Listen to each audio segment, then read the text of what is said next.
अवधूत चिंतन श्री गुरुदेव दत्त श्री स्वामी समर्थ श्री स्वामी समर्थ. नमस्कार. प्रगती रीड्स या चॅनलमध्ये तुमचं स्वागत आहे.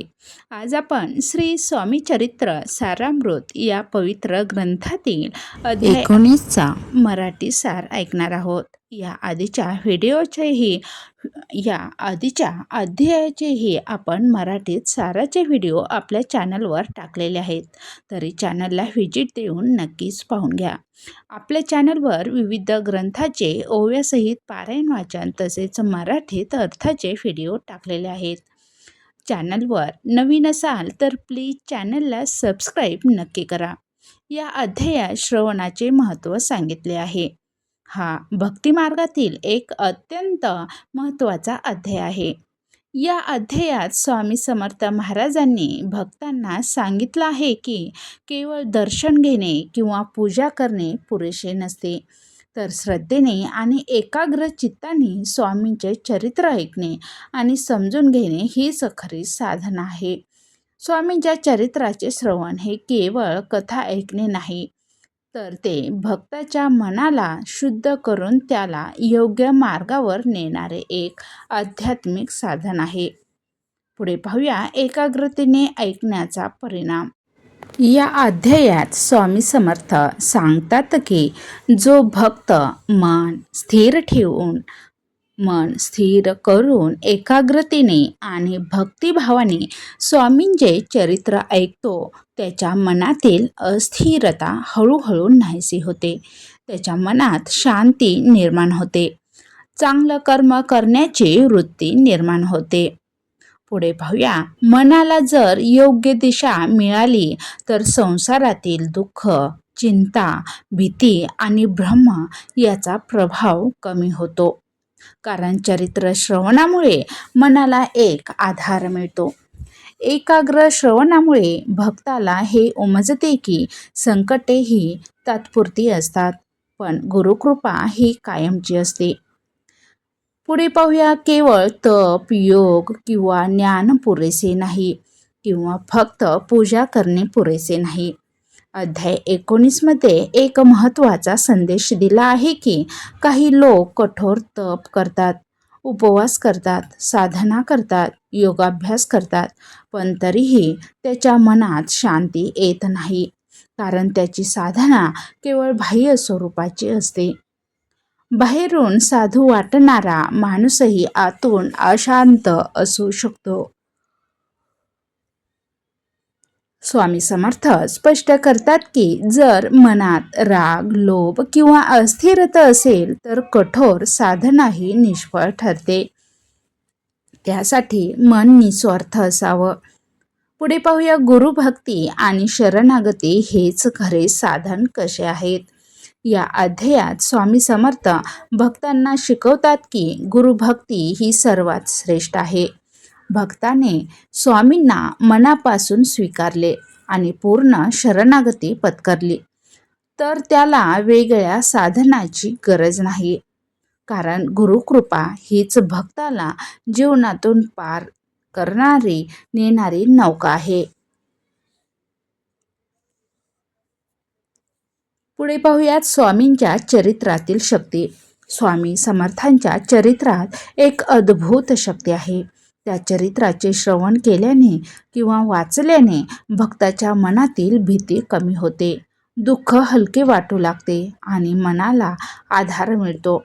या अध्यायात असे सांगितले आहे की स्वामींच्या चरित्रात जे अनुभव सांगितले जातात ते केवळ जुन्या कथा नाहीत, तर त्या प्रत्येक काळात प्रत्येक भक्तासाठी मार्गदर्शक आहेत.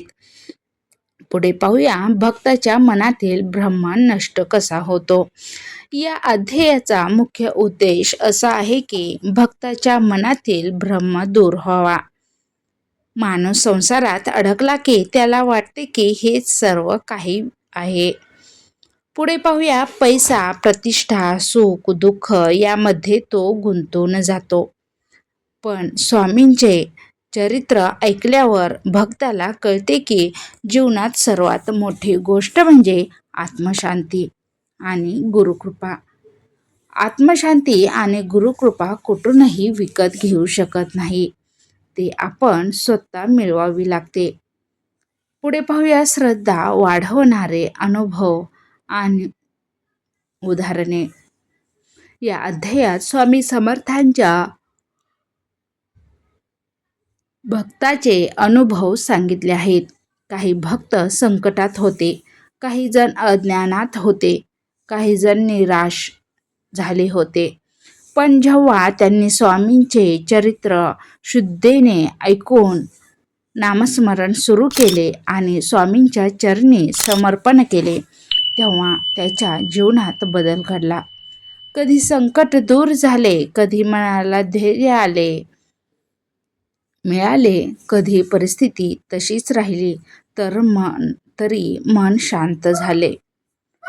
पुढे पाहूया स्वामी समर्थ दाखवून देतात की खरी कृपा म्हणजे बाह्य गोष्टी बदलणे नव्हे, तर भक्ताचे मन बदलणे होय.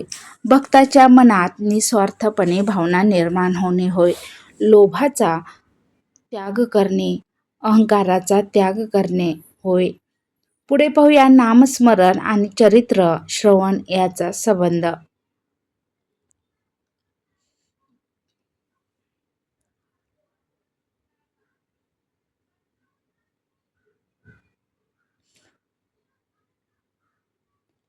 फक्त नाम घेणे आणि मन दुसरीकडे असणे हे महत्त्वाचे नाही. पुढे पाहूया आणि फक्त ऐकणे पण मनात श्रद्धा नसणे हेही निष्फळ आहे. फक्त तुम्ही जर एखादे भक्तीसाठी काही भक्तीचे ज्ञान असेल, जर ऐकत असाल आणि त्यावर विश्वास नाही ठेवला किंवा ते आचरणात नाही आणलं, तर ते निष्फळ ठरेल. श्रद्धेने नाम घेणे आणि एकाग्रतेने चरित्र ऐकणे या दोन गोष्टी मिळून भक्ताला आध्यात्मिक मार्गावर पुढे नेतात. पुढे पाहूया चरित्र श्रवणाचे लाभ, फलश्रुतीचा अर्थ. या अध्यायातून असे सांगितले आहे की स्वामींचे चरित्र ऐकणाऱ्या भक्ताला अनेक लाभ मिळतात. मनातील चिंता कमी होते, नकारात्मक विचार दूर होतात, भक्ती दृढ होते, श्रद्धा वाढते, स्वामींच्या कृपेची अनुभूती येते, संसारात राहूनही शांती मिळते.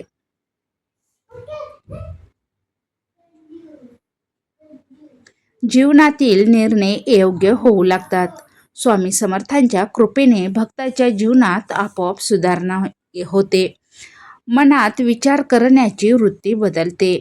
जर अगोदर तो वाईट विचार करत असेल तर ती वृत्ती चेंज होते आणि तो चांगले विचार करू लागतो, चांगले काम करू लागतो.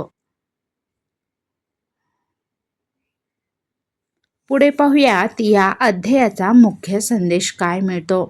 स्वामी समर्थांचे चरित्र श्रद्धेने ऐकले आणि नामस्मरण केले तर भक्ताचे जीवन शुद्ध होते आणि त्याला योग्य दिशा मिळते. स्वामी समर्थ सांगतात की जिथे श्रद्धा आहे तिथे कृपा आहे आणि जिथे कृपा आहे तेथे भय नाही. अध्याय 19चा थोडक्यात सार. निष्कर्ष काय निघतोय पहा. हा अध्याय आपल्याला शिकवतो की भक्ती ही बाहेरची वृत्ती नाही, तर भक्ती ही बाहेरची कृती नाही, तर ती मनाची अवस्था आहे. जो भक्त एकाग्र चित्ताने स्वामींचे चरित्र ऐकतो त्याला हळूहळू जीवनाचा खरा अर्थ समजू लागतो. त्याला संसाराचा भार कमी वाटतो आणि मनात स्वामींच्या चरणाबद्दल गोड ओढ निर्माण होते. हा अध्याय भक्ताला सांगतो की श्रवण, मनन आणि नामस्मरण हेच जीवनातील सर्वोत्तम साधन आहे. एका ओळीतील सारांश पहा. एकाग्रतेने स्वामींचे चरित्र श्रवण केल्याने भक्ताला शांती, श्रद्धा आणि गुरुकृपेचा अनुभव प्राप्त होतो. स्वामी भक्तो, आपण आता स्वामी चरित्र सारामृत अध्याय 19 ओव्यासहित मराठी पारायण भक्तिभावाने पूर्ण केले. आपण त्याचा सार ऐकला. या अध्यायातून आपल्याला हा बोध मिळतो की श्रद्धेने आणि एकाग्रतेने चरित्र श्रवण केल्यास मन शांत होते आणि गुरुकृपा अनुभवता येते.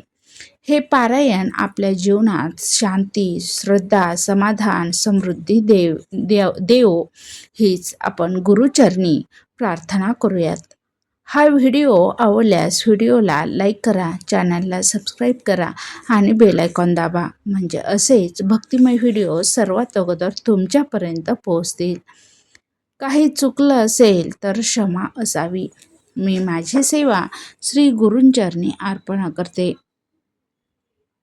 श्री गुरुदेव दत्त. श्री स्वामी समर्थ. श्री स्वामी समर्थ. तुम्हीही रोज 108 वेळा गुरूंचं नामस्मरण करा. त्याने तुमची मन शांती होईल, मनातील गोंधळ कमी होईल आणि तुम्ही मन शांत राहाल.